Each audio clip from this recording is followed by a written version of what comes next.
ፈንቅል ኤሪ ሚዲያ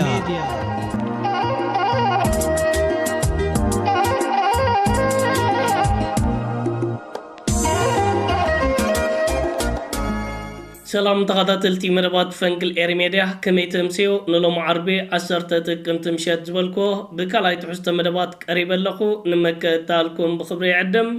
سناي مكتال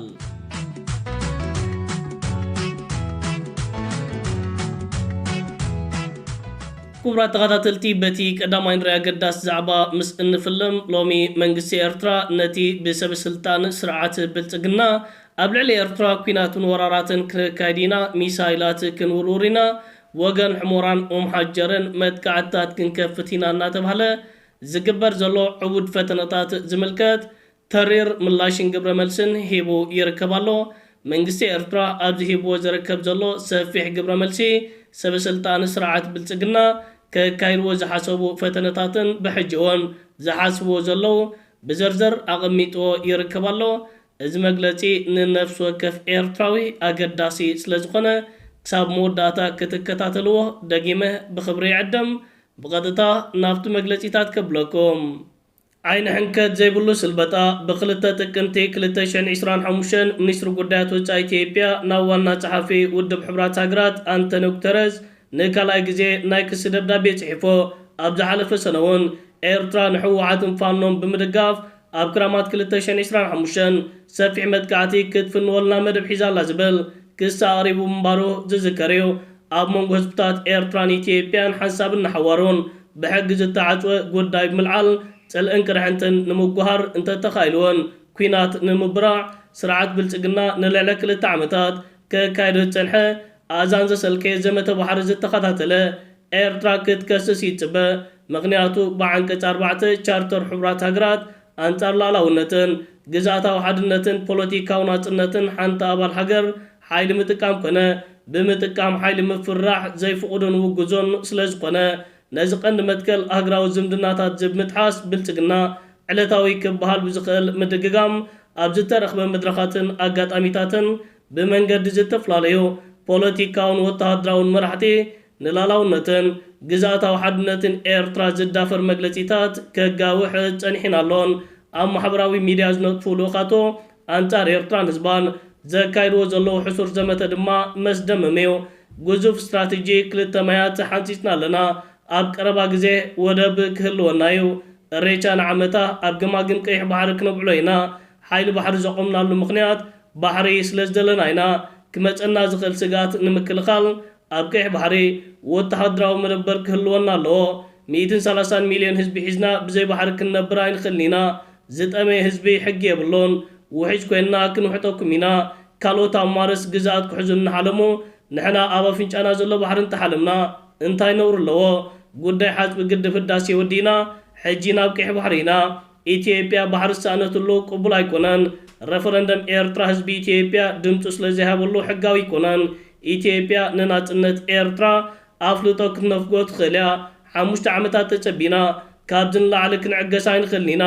ኩናት ዘይተርፍ እዩ ቀሪብ እዩ ተወሊዑ ሰራዊት ኣብ ዶብ ተጸጊዕ ኣሎ ኣጆና ይንፍራሕ ኣምላኽ ብልጽግና ሒዝና ንኽእል ኢና ቀሊል እዩ ግዜ እውን ኣይወስደልናን እዩ እንተወሰደ ሳለስተ እዩ ነዊሕ ርሕቀት ዝውንጨፍ ሚሳይላት ኣለና ድሮናት ኣለዋና ብሸነኽ ዓሰብ ኮነ ቦም ሓጀርን ሱዳንን ተኻሊልና ከምዚ ክንገብር ንኽእል ኢና ዕሸላዊ ሃተፍተፍ ብልጽግና ማልያ የብሎን ህዝቢ ኤርትራ ረዚን ህዝቢ እዩ ናብ ከምዚ ዓይነት ማዳሃጠው ቆጠው ዝዕደም ኣይኮነን ብዙሓት ፈከርትን ተጃሃርትን ስለ ዝረኣየኻ በዚ ተሃዲድ ዝተሰናቢዶ ናብ ክሲ ዝጓየ ኣይኮነን መንግስቲ ኤርትራ ትም ዝበለ ዝበሃል ጠፊእዎ ዘይኮነ ከም ባህሊ ትም ምባል ስለ ዝመርዝ ጥራዩ ፕረዚደንት ኢሳያስ ኣፈወርቂ ኣብ ሓምለ 2025 ንማዕከናት ዜና ውሽጢ ሃገር ኣብ ዝሃቦ ቃል ምሕተት ከም ድስዕብ ቃላት ነዚ ጉዳይ ብዘይ ዋላውል ኣነፂርዎ እዩ ሸውሃት ናይ ኩናት የብልናን ኣብ ልዕሊ ጎረባብትና ሕቶ ወይ ጥሙሕ ናይ ግዛኣት እውን የብልናን እንተደኣ ተጠቂዕና ግን ከመይ ጌርና ነብስና ከም እንከላኸል ንፈልጥ ኢና እዚ ታሪክ ዝምስክሮ እዩ ሰልፊ ብልጽግና ድሮናት ናይ ነዊሕ ርሕቀት ሚሳይላትን ካልእ ከም ዝዓደገ ብጉራ ይዛረብ ኣሎ ማዕበላዊ መጥቃዕቲ ኣብ ልዕሊ ኤርትራ ክፍጽም ከም ዝኽእል እውን የፈራርሕ ኣሎ እዚ ጥዑይ ኣእምሮ ዝሓስቦ ኣይኮነን ታሪክ ዘይፈልጥ ወገናት ጥራዮም ከም ዝብሎ ሕጂ እውን መልስና ንህዝቢ ኢትዮጵያ ኣብ ዘይደልዮ ኣዕናዊ ኩናት ኣይተእትዎ ሽግራትኩም ኣብ ምፍታሕ ኣተኩሮ ዓዱ ባዕሉ ዝብል ነይሩ በዓል ነዊሕ ተመክሮ ህዝቢ ኢትዮጵያ እውን እንተኾነ ነቲ ንልዕሊ 2 ዓመታት ዝቐፀለ ቁዘማ ባሕሪ እዝኒ ሃቦን ኣጉል ሕልሚ ምህሙን ምጉት ዕፁ መዝገብ ምዃኑ ስለ ዝፈለጥ ከምቲ ብልጽግና ዝተጸበዮ ኣይደንቆረን ሆይሉ ኣይተሓዙን ይበለን ብስቕታ ህዝቢ ኢትዮጵያ ተስፋ ዝቆረፀ ብልጽግና ድማ ጭንቀቱን ናዕረገ ክመጽእ ምጽንሑ ርዮ እዚ ዓይነት ሕንከት ዘይብሉ ናይ ስልጣን ክሴ ጉልሕ መርአያናት እዮ ምስላ ዓረብ ከም ዝብሎ ነገር ብልጽግና ሃሪሙ ንበኺዩ ቀዲሙ ጠሪዑ ብልጽግና ኣብዚ ናይ ሕጂ ክሱ እቲ ኣወልዳን ካልእ ከባቢታት ክልል ኣምሓራን ብሓይልታት ፋኖ ዝወርዶ ዘሎ ዘሰንብር መጥቃዕቲ ምድፋ ናይ ኤርትራን ህወሓትን ኣለዎ ኢሉሎ ባዕልኻ ሓዊ ኣጉድካ የግሁርለይ ኣለዉ ኢልካ ምጥራዕ ንላዕሊ ዘሕፍር ነገር እንታይ ክህሉ ይኽእል ክሲ ብልጽግና ኣብ ልዕሊ ኤርትራ ሓድሽ ተርኢ ኣይኮነን ቀዳሞት ስርዓታት ኢትዮጵያ ናብ ውድቀት ዘምርሖም ዘቤታዊ ድኻማት ምሽፋን እዮም ኢዶም ናብ ኤርትራ ክዋጣው ተሓሊፎም ታሪክ ደጊሶ ብልጽግና እውን ባዕሉ ብዝፈጸሞ ስትራቴጂካዊ ጌጋታት ኣብ ከቢድ ወጥሪ ምሳተወ ብናይ ሓሶት ክሴ ምድንጋጥ ማሕበረሰብ ዓለም ያይን ተረኸበ በዚ ኤርትራ ዝብል ብሉይ ቁዘማ ኢሉ ኣሎ እንተኾነ ዘቤታዊ ፀገም ኩሉ ሳዕ ውፅኢት ባዕላዊ ድኻም እዩ ንካልኦት ብምጥቃንን ብምኽሳስን ዝፍታሕ ድማ ኣይኮነን መንግስቲ ኤርትራ 10 ጥቅምቲ 2025 ክቡራት ተኸታተልቲ ፈንቅል ኤርሜድያ እዚ ሎሚ መንግስቲ ኤርትራ ነቲ ብስርዓት ብልጽግና ዝግበር ዘሎ ዕቡድ ዕንደራታትን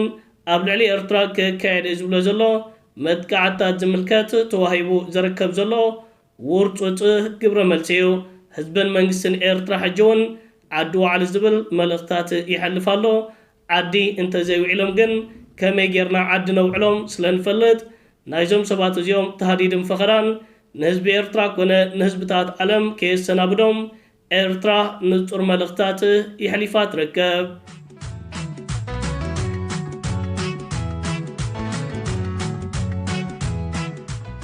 كبرات تغاداتلتين أبتي كلاين ريا قداس زعبا مس النسجر أزوم بغطتا مس هاجرنا إيرترا زيت تحازو قينو قوامي توكيل ودب حبرات هاجراتا إيرترا ويزارو نهلا بالجي لومي مثل علواي تتوعن حلافن ناينيسكو أب كتماس مرا أقداس زيتن ركباتن أكايدا تركبالا أبزو لومي كايدو على ركباتن زرباتن بمسرت نهلا بالجي أب قطع تويتر زرقي حتو تركب زلا حاتير حبريتا حلافي ناي نيسكو اب ايرترا زركب تريزومن كمون زتفلالي ناي ايرترا تاريخاو بوتاتات ام معقاب اب مداي ساينسن تمرتن مس منغستي ايرترا تحبابير كان مسراح افناوي سممعات كم زكايدن اب زتفلالي بوتاتات ناي ايرترا تاريخاون طنطاون بوتاتاتون تزواويرو كم زعزبه بمحبار يونسكو مسز بالمنغستن ايرتران مستقالات ودب حبرات هاجرات اب ايرترا زركبا بمتحبار ኣብ መዳይ ትምህርቲ ብሓፈሻ ኣብ ሳይንስን ቱሪዝምን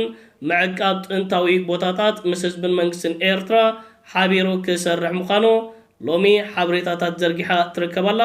ኣብ ዝተፈላለዩ እዋናት ከምዚኦም ዓይነት ሰብ ስልጣን ናይ ዩኔስኮ ናብ ከተማ ኣስመራ ብምቕናዕ ምስ ህዝብን መንግስትን ኤርትራን ሰብ ስልጣን መንግስቲ ኤርትራ ርክባት ከካይዱ ፀኒሖምን ኣለውን እዚ ሎሚ ተኻይዱ ዝርከብ ዘሎ ርክባት ምስ ቋሚት ወኪል ውድብ ሕቡራት ሃገራት ኣብ ኤርትራ ካብ ካልእ እዋናት ፍሉይ ዝገብሮ ኣፈናዊ ስምምዓት ተኻይዶ ምህላው እዩ ዝተፈላለዩ ትካላት ናይ ውድብ ሕቡራት ሃገራት ኣብዚ ሕጂ እዋን ማዕፆ ከተማ ኣስመራ ብምቑሕቋሕ ምስ ህዝብን መንግስትን ኤርትራ ሓቢሮም ንምስራሕ ዝተፈላለዩ ጠለባት እናቕረብዮም ዝርከብ ዘለው ኤርትራ ሃገርና ዝተፈላለዩ ጥንታውን ናይ ቱሪዝም ቦታታት ዘለዋ ሓንቲ ካብተን ብደረጃ ዓለም ልዑል ተቐባልነትን ሰሓብነትን ዘለዋ ሃገራት እያ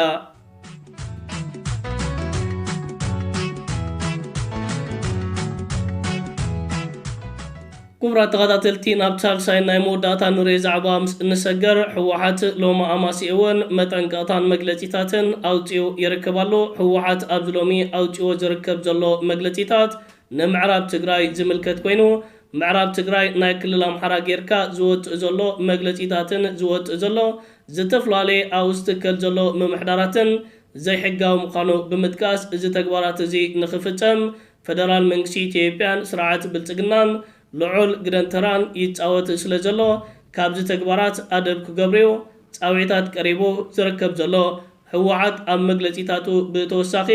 ተማዛበልቲ ተጋሩ ኣብ ቴንዳታት ሽግርን መከራን እናሕለፎ ንሶም ዝነበርዎ ቦታታት በስም ክልል አምሓራን ኣብ ትሕቲ ምምሕዳር ክልል አምሓራ ምውዳቑ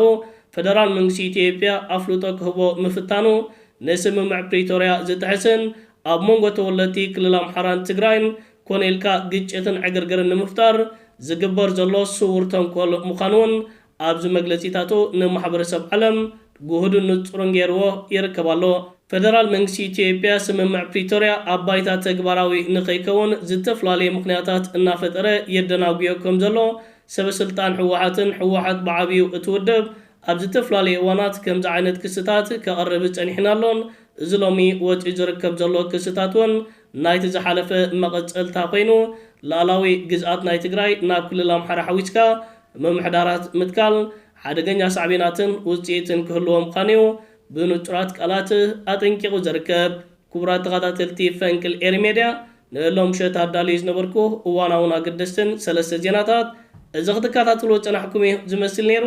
ጽባሕ ብካል መደባት ክሳብ እንራኸብ ሰላም ወሰናይ ኣብ ዘለኹሞ ብሩኽ ምሸት ደቅረ